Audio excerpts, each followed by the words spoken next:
Prime Minister Netanyahu made a decision to pause last night's scheduled release of Palestinian prisoners as part of the hostage ceasefire deal over what were termed humiliating hostage handovers. Netanyahu made the announcement after Hamas released a video showing Israeli hostages being brought to watch yesterday's Hamas ceremony in Gaza for the release of 3 Israelis.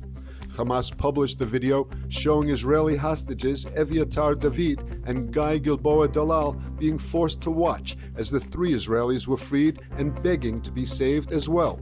The footage was described by the family members as sickening and a continued use of hostages as pawns for Hamas propaganda.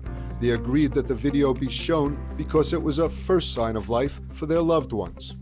Israel is demanding assurances regarding an end to the staged ceremonies before the release of some 600 prisoners who were due to be released last night. The prisoners were already on buses for hours when they were told to disembark, with their release put on hold. The first phase of the hostage ceasefire deal is due to end on Thursday, with the release of 4 more bodies of hostages and the IDF pullout from the Philadelphia corridor. Hostages Tal Shoham, Omer Shemtov, Omer Wenkert, Elia Cohen, Avera Mengistu, and Hisham al-Sayed were all released from Hamas captivity yesterday and returned to Israel, where they were greeted by friends and loved ones in hospital. The 6 were the last living hostages due for release in the first phase of the hostage deal. The men looked frail and suffered dramatic weight loss, but they were all on their feet and appeared to be in reasonably good shape. Shoham, Shemtov, Wenkert, and Cohen were all taken captive on October 7, 2023, during the Hamas-led attacks and massacres, and had been held hostage in Gaza for over 500 days.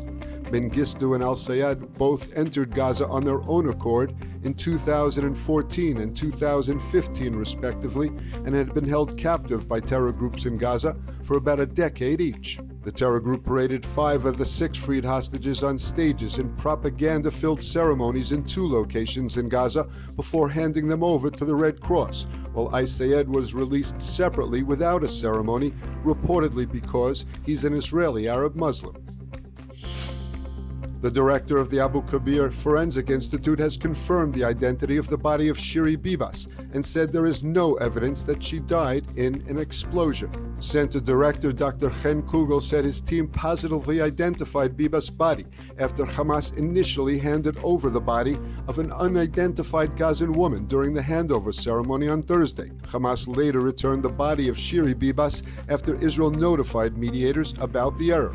Earlier in the day, the forensic experts ID'd the bodies of her small children, Kfir and Ariel. It was determined that they were murdered by hand, refuting the Hamas claim that they were killed in an Israeli airstrike. Shiri and her kids were abducted from Kibbutz Nir Oz in October 2023 in the Hamas-led invasion and massacre in southern Israel. The family's father, Yarden, was abducted separately and released in a hostage exchange on February 1st. Experience the power of truth with ILTV News. If you're looking for quality content and captivating visuals, join our news community and become an integral part of our team as we embark on a mission to unveil the real Israel, dismantling the web of lies and misinformation that surround reporting on Israel. By subscribing to ILTV News, you will not only have access to the latest updates, but you will also amplify our message, creating a ripple effect that carries the truth far and wide. Subscribe today and help reshape the narrative. Available on the web, Android, and Apple.